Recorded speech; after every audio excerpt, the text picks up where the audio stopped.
Hey guys, welcome back to the vlog. In today's episode, we are doing Tech Tuesdays.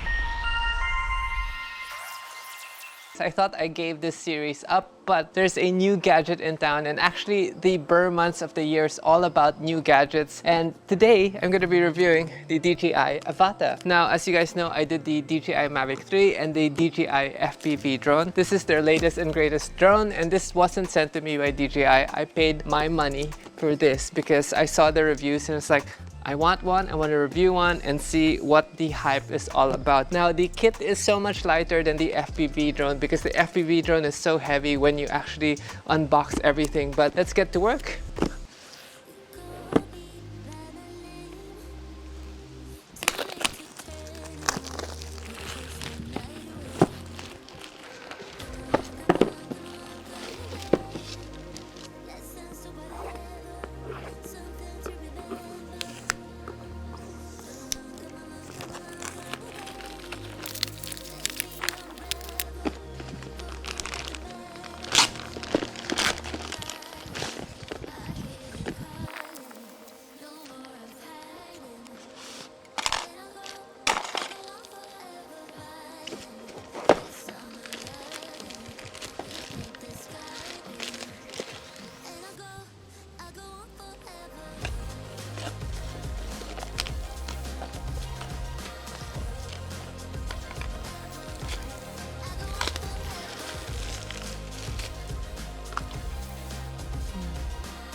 Now that you've seen the unboxing, I did order the Fly More kit, which means we're gonna have more batteries, because with these type of drones, you can basically run through the battery very quickly because you're having so much fun doing full power loops and then going around the bushes and stuff. And it's perfect for my environment because there's nothing really I can sort of like hurt when I crash into them because they're all trees. And let's go charge this thing and get it up in the air.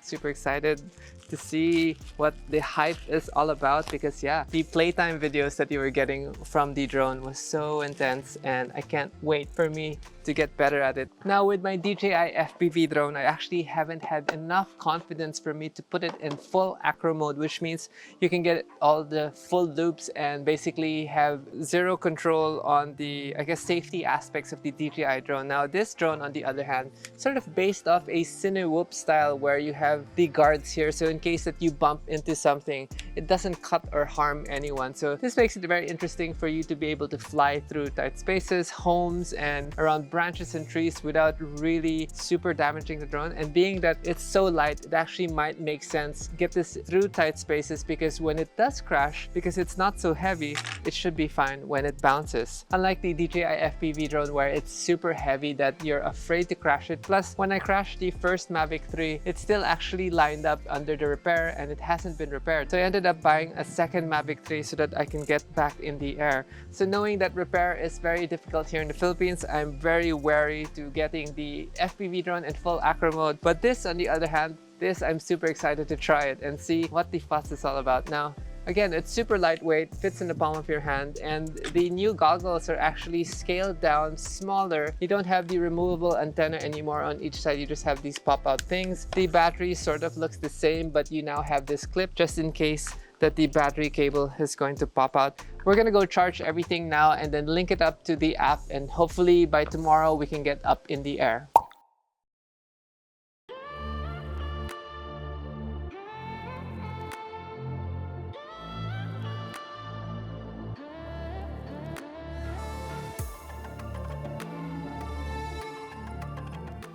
Okay, so I just got back from my kiteboarding session. I brought the drone out so Stu could actually have a go at it because he is curious to know if he wants to buy one. So he had a blast using it. He actually only flew it for about 10 minutes, and then after that he was so used to it already. Let's go over the drone real quick.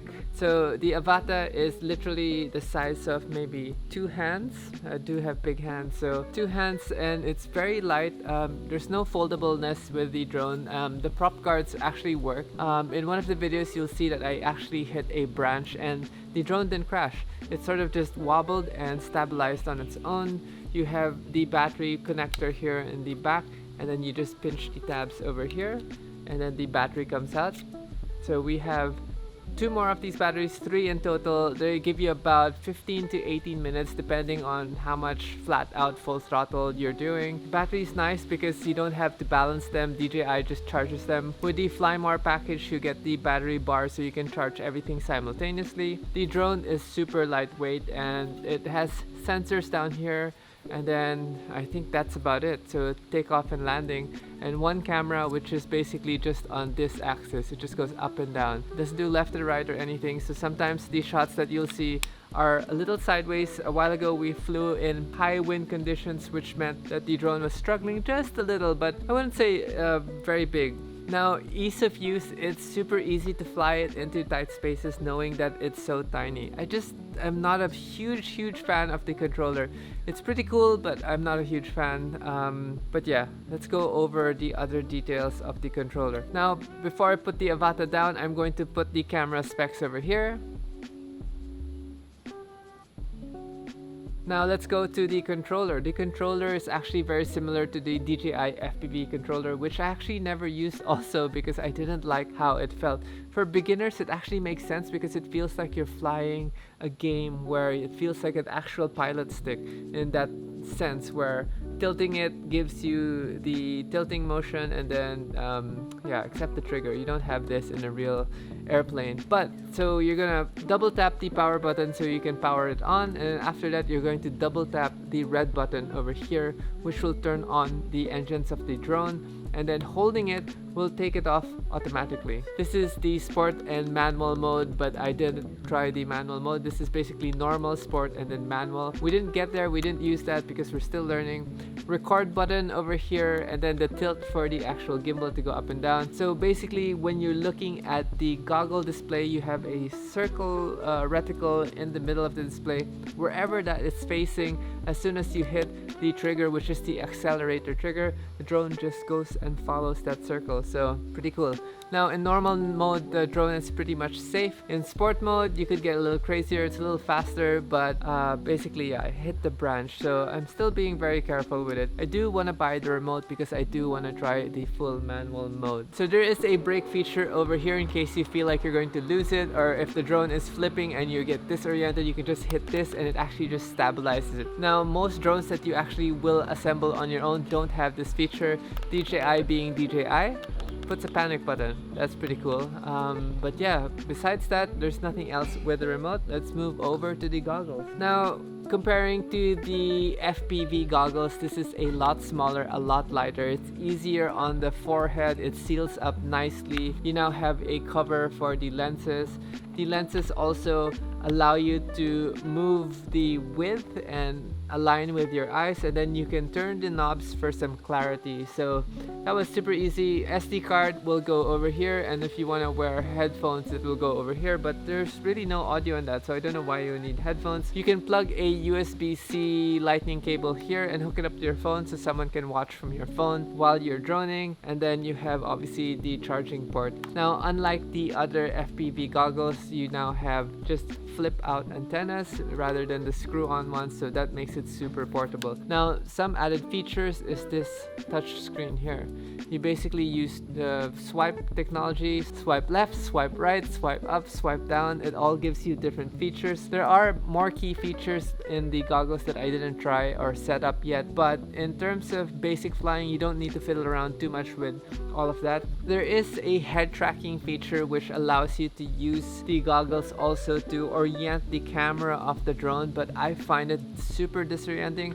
I got super dizzy on the first flight out, but on the succeeding flights out I get less dizzy. I still get a little dizzy, but I think same with the FPV drone, if I just keep flying every day, I'm going to get used to it. Now, there is such a thrill and rush because the drone is super fast. And lastly, in the kit is the power bank. The power bank, unlike the FPV drone, does not have this clip anymore.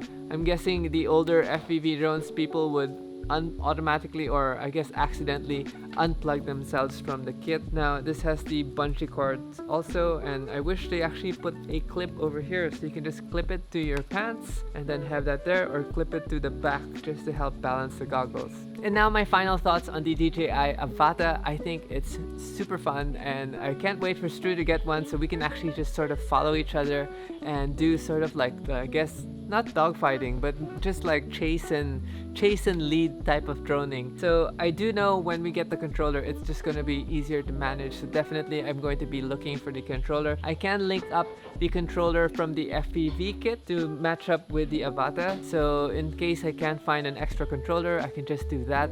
I might sell the DJI FPV kit. I'm not quite sure why I'd want to keep that, although I think the FPV does do higher speeds. I haven't flown the FPV in full manual because of, again, the weight of the drone, and it doesn't have the prop guards, and it's just such an expensive kit that I just don't want to abuse it or lose it or break it, especially because we don't have a proper repair center in the Philippines. Anyway, if you guys have any questions about the DJI Avata, please leave me a message down below. Peace.